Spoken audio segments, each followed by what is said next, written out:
সিলেটে জঙ্গি আস্তানা সন্দেহে চলছে সেনাবাহিনীর অভিযান অপারেশন টুয়াইলাইট। সরিয়ে আনা হয়েছে শতাধিক বাসিন্দাকে। বিমানবন্দর সড়কের ঘটনা আত্মঘাতী, জানালেন ময়না তদন্তকারী। বিয়ে করে আত্মীয়তার মাধ্যমে সদস্য সংগ্রহ করছে জঙ্গি সংগঠন জেএমবি। তথ্য পুলিশের। সামাজিক বিশৃঙ্খলা সৃষ্টির আশঙ্কা সমাজবিজ্ঞানীদের। এবার সিলেটের জঙ্গি অভিযান প্রসঙ্গ। সিলেটের শিববাড়ি এলাকায় জঙ্গি আস্তানা সন্দেহে আতিয়া ভিলা নামে বাড়িতে জঙ্গিদের আটকের জন্য মূল অভিযান চালাচ্ছে সেনাবাহিনীর para commando team. Operation twilight নামে এই অভিযানে ভবনের বাসিন্দাদের বের করে আনা হয়েছে বলে জানা গেছে। জঙ্গিরা আতিয়া ভিলা নামে যে বাড়িতে অবস্থান করছে সেখান থেকে একে একে সব বাসিন্দাদের বেলা 12:30টার দিকে নিরাপদে বের করে আনা হয়। 5তলা ভবনটিতে শতাধিক মানুষ ছিলেন বলে জানা গেছে। নিরাপত্তার জন্য তাদের সবাইকে একটি স্কুলে রাখা হয়েছে। এর আগে পুলিশ, র্যাব ও সোয়াত সদস্যরা প্রায় 30 ঘণ্টা বাড়ি দুটি ঘিরে রাখার পর আজ সকাল 8:45 শুরু হয় এ অভিযান। সেনাবাহিনীর 17 পদাতিক ডিভিশনের জিওসি মেজর জেনারেল আনোয়ারুল মোমিনের নেতৃত্বে অভিযান শুরু হয়। কমান্ডো দল ঘটনাস্থলে পৌঁছার পর মাইকে আশপাশের 1 কিলোমিটার এলাকা থেকে লোকজনকে সরে যাওয়ার অনুরোধ জানানো হয়। বৃহস্পতিবার রাতে জঙ্গিদের আস্তানা সন্দেহে বাড়ি দুটির চারদিকে অবস্থান নেয় আইন শৃঙ্খলা রক্ষা বাহিনী। শুক্রবার ভোরে আতিয়া ভিলা নামে বাড়িটির ভেতর থেকে একটি বিস্ফোরণের শব্দ পাওয়া যায়। এতে বাড়িতে জঙ্গি আছে বলে নিশ্চিত হয় তারা। পুলিশ জানায় 3 মাস আগে কাউসার আহমেদ ও মর্জিনা নামে এক দম্পতি আতিয়া ভিলার দোতলায় একটি ফ্ল্যাট ভাড়া নেয়। এরাই জঙ্গিবাদের সঙ্গে জড়িত বলে সন্দেহ করছে পুলিশ।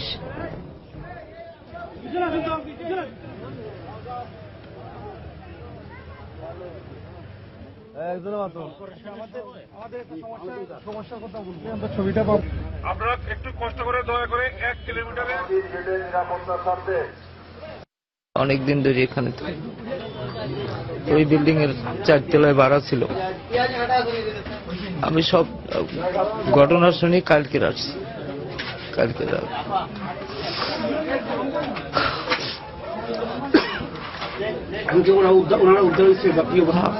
আমি লোক মাধ্যমে জানতে পারলাম উদ্ধার হয়েছে। আমার সাথে যোগাযোগ নাই। বিয়ে করে আত্মীয়তা, এরপর পুরো পরিবারকেই জঙ্গি তৎপরতায় সম্পৃক্ত করার মাধ্যমে সদস্য সংগ্রহ করছে নিষিদ্ধ ঘোষিত জঙ্গি সংগঠন জেএমবি। আস্তানা গড়ার জন্য বাসা ভাড়া নেওয়ার সুবিধা আদায়ের পাশাপাশি আইনশৃঙ্খলা রক্ষা বাহিনীর চোখকে ফাঁকি দিতে এ কৌশল বলে মনে করছে পুলিশ। একই সঙ্গে নারী সদস্য সংগ্রহের উপর বেশি জোর দিচ্ছে সংগঠনটি। সীতাকুণ্ডের সাধন কুঠির থেকে গ্রেপ্তার আরজিনার বোন মার্জিনাকে ঢাকা থেকে নিখোঁজ আয়াত বিয়ে করেছে বলে পুলিশ অনেকটা নিশ্চিত হয়েছে। কমলদের রিপোর্ট। কুমিল্লার চান্দিনায় আটক হাসানের ঘনিষ্ঠ আত্মীয় সীতাকুণ্ডের সাধন কুটির থেকে আটক জহিরুল। সেই জহিরুলের বোন জোবাইদা এবং ভগ্নিপতি কামাল উদ্দিন আত্মঘাতী হামলা চালাতে গিয়ে নিহত হয়েছে ছায়ানীরের আস্তানায়। আবার ঢাকা থেকে নিখোঁজ হওয়া 2 খালাতো ভাই আয়াত এবং রাফাতের মধ্যে আয়াত বিয়ে করেছে সাধন কুটির থেকে আটক আরজিনার বোন মার্জিনাকে। তবে মার্জিনা এখনো পলাতক রয়েছে। এভাবেই আত্মীয়তার মাধ্যমে গড়ে উঠেছে নব্য জেএমবির নতুন নেটওয়ার্ক। বাহিরের বেশি লোককে এরা অতটা সম্পৃক্ত করতে পারছে না পারার জন্য তারা চিন্তা করছে যে ফ্যামিলিতে একজনকে ধরে ফেলছে বা একজনকে এই কর্মকাণ্ডে অনুপ্রবেশ করিয়ে ফেলছে, ওর পরিবারটাকে পূর্ণাঙ্গ কিভাবে করা যায়।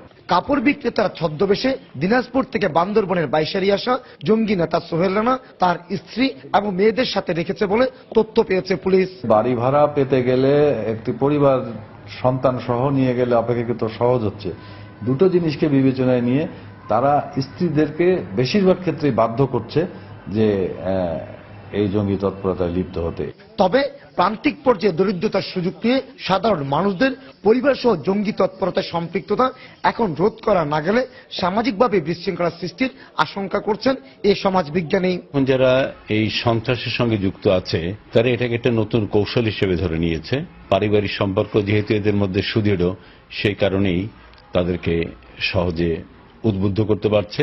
এর আগে ঢাকা থেকে জঙ্গি তৎপরতায় সম্পৃক্ততার অভিযোগে চাকরিচ্যুত সেনা কর্মকর্তা মেজর জাহিদের স্ত্রী মুসার স্ত্রী সহ অন্তত 4 সক্রিয় নারী জঙ্গিকে গ্রেপ্তার করেছে আইন শৃঙ্খলা বাহিনী। এছাড়া এক জঙ্গি নেতার স্ত্রীও ঢাকায় আত্মঘাতী হয়ে মারা গেছে।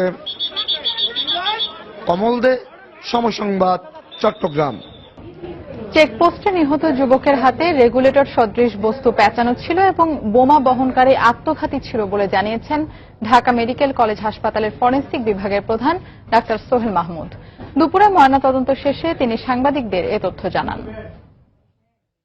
আমরা তার বডিতে একটা প্রায় 54 ইঞ্চি দুটি তারের টুকরা পাই, যে তারটা পিঠে বাঁধা ছিল, কষ্টের দ্বারা পিঠে বাঁধা ছিল এবং একটা অংশ তার হাতে রিস্টবেল দ্বারা আটকানো ছিল। তা এই সব কিছু বিবেচনা করে আমাদের কাছে এখন মনে হচ্ছে যে এই যে বুম ব্লাস্টের জন্য সে মারা গেছে এবং ওই বুমটা তার শরীরের সাথে বাঁধা ছিল। যেহেতু তার বডিতে বুমটা বাঁধা ছিল এবং এটার রেগুলেটরি তার হাতে তারটা ছিল, তার মানে আপাতদৃষ্টিতে